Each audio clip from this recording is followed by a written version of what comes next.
جی وعلیکم السلام ورحمۃ اللہ وبرکاتہ۔ یہ محترم بھائی نے لکھا ہے کہ مولانا صاحب قربانی کے جانوروں کے نام قرآن پاک کی کسی صورت اور کسی آیت میں ہیں اور کون کون سے ہیں؟ جی محترم بھائی، سورۃ الانعام 8واں پارہ آیت نمبر 143 144 یہ پڑھ لیں تو آپ کو انشاءاللہ نام مل جائیں گے۔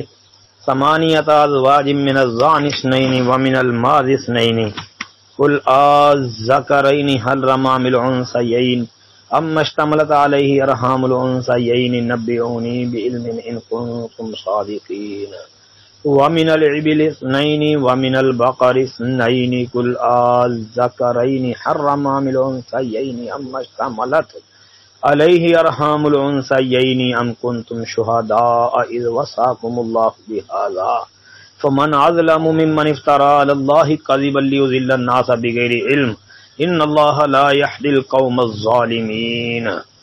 جی اس میں ان دو آیتوں کو پڑھیں تو آپ کو انشاءاللہ نام مل جائیں گے کہ اللہ تعالیٰ کیا کہتے ہیں 8 قسمیں ثمانیۃ ازواج۔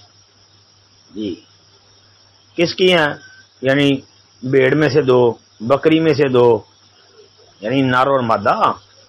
پھر اسی طرح اونٹوں میں سے 2 ہیں، گایوں میں سے 2 ہیں۔ باقی یہ 2 آیتوں کا ترجمہ پڑھ لیں گے پورا تو بڑی باتیں سمجھ آئیں گی۔ جی پتہ چلا کہ اونٹ، گائیں، بھیڑ، بکری ان کا ذکر قرآن میں موجود ہے۔ السلام علیکم ورحمۃ اللہ وبرکاتہ۔